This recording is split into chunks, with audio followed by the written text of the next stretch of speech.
Assalamualaikum warahmatullahi wabarakatuh. Salam sejahtera untuk semua. Jumpa lagi dengan saya Haris dan Misteri Peral. Kali ini kita akan membahas Raja Karbitan. Kesultanan Yogyakarta Hadiningrat pernah mengangkat raja saat usianya baru 3 tahun. Alhasil, raja hanya sebagai simbol dan pemerintahan dijalankan oleh Patih dengan pengawasan Belanda.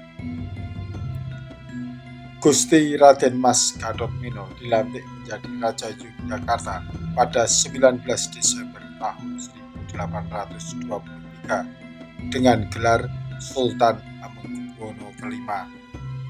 Namun, sang Sultan diturunkan dari singgasananya pada 17 Agustus tahun 1826. Raja yang pernah menjadi pendahulunya, yaitu Hamengkubuwono II atau yang berjuluk Sultan Sepuh karena memang sudah renta, dinobatkan sebagai raja lagi. Nasib Raja Karbitan ini pun lebih sengsara. Setelah kembali naik tahta, Hamengkubuwono V menemui ajalnya pada 5 Juni tahun 1855. Raja Karbitan ini tewas ditusuk oleh selir yang sangat dicintainya, yaitu Kanjeng Mas Himawati. Kisah tragis ini pun disebut Wereng Saketi Kresna atau mati di tangan yang dicintai. Yang menjadi pertanyaan adalah, mengapa Kesultanan Yogyakarta memaksakan diri mengangkat Pangeran Mino sebagai raja saat usianya 3 tahun? Simak tayangan ini sampai tuntas agar tidak terjadi salah paham. Siapa Pangeran Minol, sang Raja Karbitan? Pangeran Minol lahir pada 24 Januari tahun 1820 di Keraton Kesultanan Ngayogyakarta Hadiningrat. Ia memiliki nama asli Gusti Raden Mas Gatot-Mino yang kemudian bergelar Pangeran Mangkubumi. Ia anak ke-6 sekaligus putra mahkota Sultan Hamengkubuwono IV dari Permaisuri Gusti Kanjeng Ratu Kencana.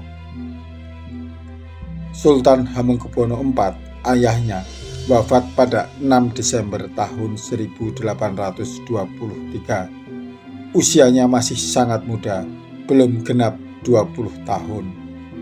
Diduga mangkatnya sang raja karena diracun. Kematian mendadak Sultan Hamengkubuwono IV itulah yang membuat putra mahkota harus segera naik tahta meskipun masih berusia 3 tahun.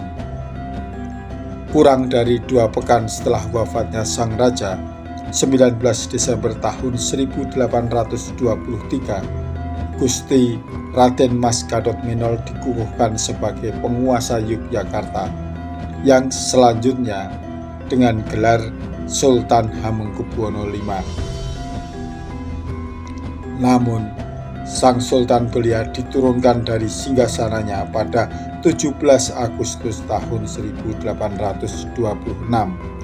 Raja yang pernah menjadi pendahulunya, Hamengkubuwono II, dinobatkan sebagai raja lagi. Ini adalah kali ketiga Hamengkubuwono II naik tahta setelah periode 1792 sampai 1810 dan periode 1811 sampai 1812. Pengaruh Belanda sangat kuat dalam suksesi bangsa ini. Anak umur 3 tahun sudah bisa apa? Ini yang menjadi pertanyaan. Biasanya menginjak usia 3 tahun, anak akan mampu menyeimbangkan tubuh dengan mengangkat kaki selama kurang lebih 1-3 detik. Ini jika dilihat dari perkembangan kemampuan motorik kasarnya.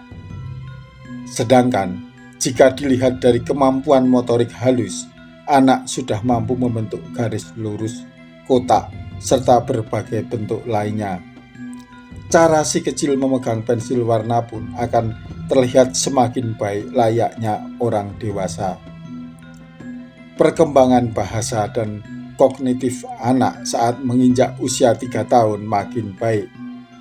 Dalam hal bahasa, ia sudah menguasai sekitar 250 hingga 500 kata.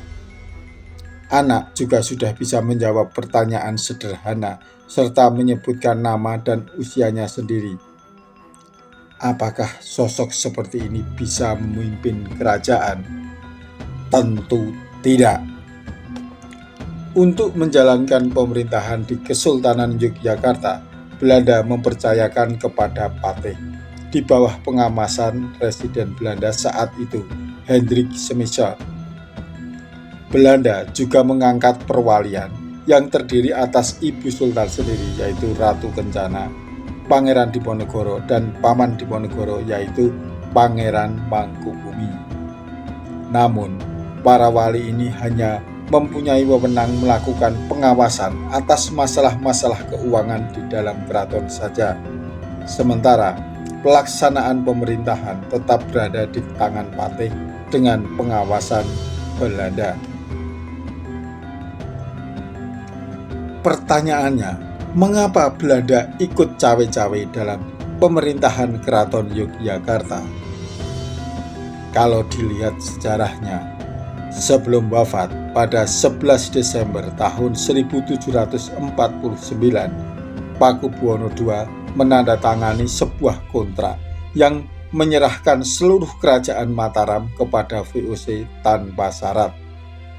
Isi perjanjian tersebut adalah, kami, Susuhunan Pakubuwono Senopati ing Ngalogo Ngabdurrahman Sayyidin Panotogomo, mengakui dan menyatakan dengan ini secara terbuka bahwa kami menderita sakit keras, maka kami tak mungkin memerintah kerajaan Mataram. Mengingat hal itu, maka kami menyerahkan segala kekuasaan, kewibawaan, dan kedaulatan yang kami miliki hingga saat ini kepada VOC, yang dalam hal ini diwakili oleh Gubernur dan Direktur Jawa.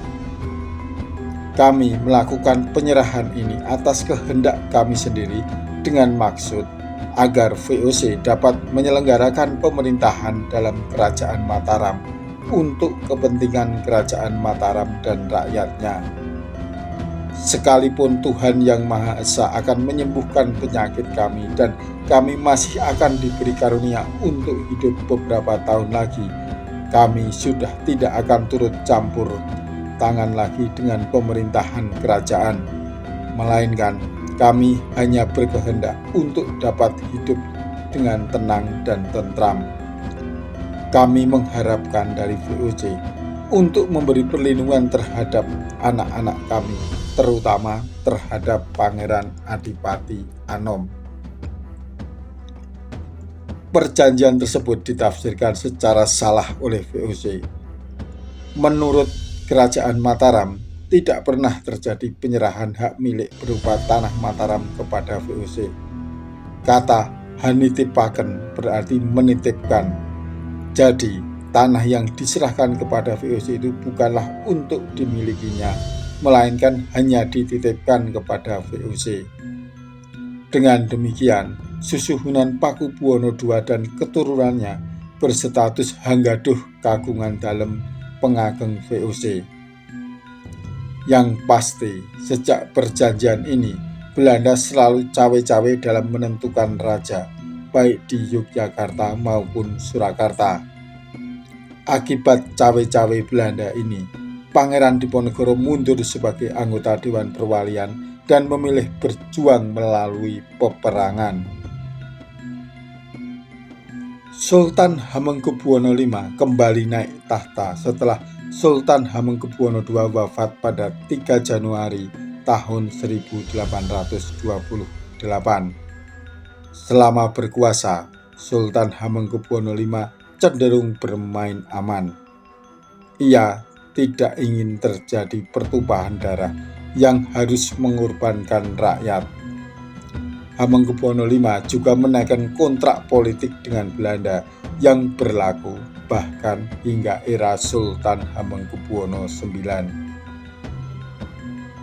Daripada cari gara-gara dengan Belanda, Sultan Hamengkubuwono V memilih fokus ke sektor-sektor lain, termasuk dalam hal kesenian dan kebudayaan. Dalam buku Pasang Surut Palembagaan Tari Klasik Gaya Yogyakarta, karangan Sumandio Hadi, disebutkan bahwa telah dihelat pagelaran wayang orang dalam skala megah sebanyak 5 kali selama masa pemerintahan Sultan Hamengkubuwono V. Selain itu, Hamengkubuwono V juga menciptakan beberapa jenis tarian khas keraton. Salah satu yang paling terkenal adalah tari serimpi dengan berbagai variannya, termasuk serimpi kanda, serimpi renggowati, serimpi ringgit munggeng, serimpi hadi wulangun brangta atau serimpi renggowati, dan lain sebagainya. Ternyata tak semua bangsawan setuju dengan strategi kooperatif Sultan Hamengkubuwono V ini. Salah satunya yakni Gusti Raden Mas Mustojo. Pangeran ini adalah putra ke-12 Sultan Hamengkubuwono IV dari Permaisuri Ratu Kencana atau adik kandung Sultan Hamengkubuwono V. Mustojo menilai Sultan Hamengkubuwono V lembek, pengecut, dan mempermalukan nama keraton karena terlalu patuh kepada Belanda. Dukungan kepada Raden Mas Mustojo pun menguat, terlebih setelah ia berhasil menjalin ikatan kuat dengan Kesultanan Brunei setelah memperistri putri dari kerajaan seberang pulau itu. Di tengah situasi yang tidak menguntungkan karena semakin gencarnya suara ketidakpuasan yang dialamatkan kepadanya, Sultan Hamengkubuwono V semakin terdesak dengan munculnya konflik internal antara sesama penghuni istana. Salah seorang istri Sultan, yaitu Kanjeng Mas Himawati, disebut-sebut terlibat dalam polemik yang detailnya masih menjadi teka-teki hingga saat ini. Hingga akhirnya pada 5 Juni tahun 1855 terjadilah aksi pembunuhan. Sultan Hamengkubuwono V ditikam dari belakang oleh sang selir hingga tewas. Pihak keraton menutup rapat-rapat segala hal tentang kasus ini, termasuk tentang keberadaan Kanjeng Mas Himawati setelah menghabisi nyawa suaminya sendiri. Sampai kini, alasan Kanjeng Mas Himawati melakukan tindakan tersebut belum terkuak. Masih menjadi misteri tersendiri dalam riwayat sejarah raja-raja dinasti Mataram Islam.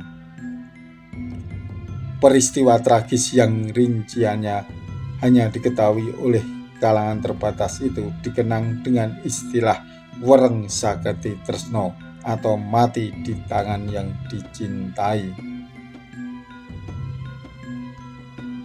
Sultan Hamengkubuwono V yang naik tahta di saat belum memiliki kapabilitas sebagai raja hanya menjadi boneka bagi Belanda. Akibatnya, bangsawan keraton kurang suka dengan sikap lembek sang raja sehingga menimbulkan pemberontakan. Meski di era kerajaan, kedudukan raja adalah turun-temurun, tetapi ketidakmampuan memimpin menyebabkan lemahnya posisi keraton di mata Belanda. Yang bikin prihatin, Raja Karbitan ini malah meninggal di tangan selir yang amat dicintainya. Sungguh ironis. Oke teman-teman, episode mendatang kita akan membahas topik lain. Kita lupakan soal Raja Karbitan ini. Jika kawan-kawan menginginkan saya membahas sebuah topik tertentu, silahkan menghubungi kami melalui email misteri.verhal@gmail.com atau cukup menulis message di Facebook dan Instagram yang alamatnya ada di kolom deskripsi. Atau untuk kawan-kawan yang tidak mau ribet Cukup menulis komentar di kolom komentar yang ada di bawah ini. Nanti saya yang akan menghubungi kawan-kawan.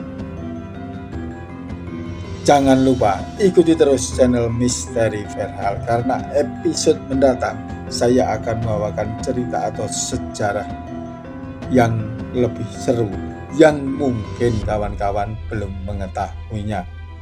Sampai jumpa.